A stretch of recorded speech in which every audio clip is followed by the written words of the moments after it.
Hi everyone, here's our next instalment of Wonder by R.J. Palacio. Partners. I didn't hear a word of what Miss Rubin was saying after that. Blah, blah, blah. Science fair project. Blah, blah, blah. Partners. Blah, blah. It was like the way grown-ups talk in Charlie Brown movies. Like someone talking underwater. Then all of a sudden, Miss Rubin started pointing to kids around the class. Reed and Tristan, Maya and Max, Charlotte and Jemima, August and Jack. She pointed to us when she said this. Miles and Amos, Julian and Henry, Savannah and... I didn't hear the rest. Huh? I said. The bell rang. So don't forget to get together with your partners to choose a project from the list, guys, said Miss Rubin, as everyone started taking off. I looked up at August, but he had already put his backpack on and was practically out of the door. I must have had a stupid look on my face because Julian came over and said, Looks like you got your best bud. You and your best bud are partners. He was smirking when he said this. I hated him so much right then. Hello, Earth to Jack Will, he said when I didn't answer him. Shut up, Julian. I was putting my loose leaf binder away in my backpack and just wanted him away from me. You must be so bummed you got stuck with him, he said. You should tell Miss Robin you want to switch partners. I bet she'd let you. No, she wouldn't, I said. Ask her. No, I don't want to. Miss Rubin, Julian said, turning around, raising his hand at the same time. Miss Rubin was erasing the chalkboard at the front of the classroom. She turned when she heard her name. No, Julian, I whisper-screamed. What is it, boys? She said impatiently. Could we switch partners if we wanted to? Said Julian, looking very innocent. Me and Jack had this science fair project idea we wanted to work on together. Well, I guess we could arrange that, she started to say. No, it's okay, Miss Rubin, I said quickly, heading out of the door. Bye. Julian ran after me. Why'd you do that? He said, catching up with me at the stairs. We could have been partners. You don't have to be friends with that freak if you don't want to be, you know. And that's when I punched him, right in the mouth. Detention. Some things you just can't explain. You don't even try. You don't know where to start. All your sentences would jumble up like a giant knot if you opened your mouth. Any words you used would come out wrong. Jack, this is very, very serious, Mr. Tushman was saying. It was in his office, sitting on a chair across from his desk and looking at the picture of a pumpkin on the wall behind him. Kids get expelled for this kind of thing, Jack. I know you're a good kid and I don't want that to happen, but you have to explain yourself. This is so not like you, Jack, said Mum. She had come from work as soon as they called her. I could tell she was going back and forth between being really mad and really surprised. I thought you and Julian were friends, said Mr. Tushman. We're not friends, I said. My arms were crossed in front of me. But to punch someone in the mouth, Jack? Said Mum, raising her voice. I mean, what were you thinking? She looked at Mr. Tushman. Honestly, he's never hit anyone before. He's not like that. Julian's mouth was bleeding, Jack, said Mr. Tushman. You knocked out a tooth. Did you know that? It was just a baby tooth, I said. Jack, said Mum, shaking her head. That's what Nurse Molly said. You're missing the point, Mum yelled.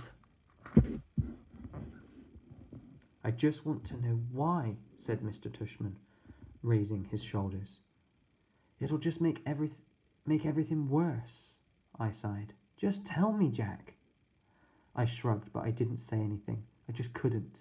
If I told him that Julian had called August a freak, Then he'd go talk to Julian about it. Then Julian would tell him how I had bad-mouthed August too, and everyone would find out about it. Jack, said Mum. I started to cry. I'm sorry. Mr. Tushman raised his eyebrows and nodded, but he didn't say anything. Instead, he kind of blew into his hands like you do when your hands are cold. Jack, he said, I don't really know what to say here. I mean, you punched a kid. We have rules about that kind of thing, you know. Automatic expulsion. And you're not even trying to explain yourself. I was crying a lot by now, and the second Mum put her arms around me, I started to bawl. Let's, said Mr. Tushman, taking his glasses off to clean them. Let's do this, Jack. We're out for winter break as of next week anyway. How about you stay home for the rest of this week, and then after winter break you'll come back and everything will be fresh and brand new. Clean slate, so to speak. Am I being suspended? I sniffled. Well, he said, shrugging. Technically, yes, but it's only for a couple of days. And I'll tell you what, while you're at home, you take the time to think about what's happened, and if you want to write me a letter explaining what happened, and a letter to Julian apologising, then we won't even put any of this in your permanent record, okay? You go home and talk about it with your mum and dad, and maybe in the morning you'll figure it all out a bit more. That sounds like a good plan, Mr. Tushman, said Mum, nodding. Thank you.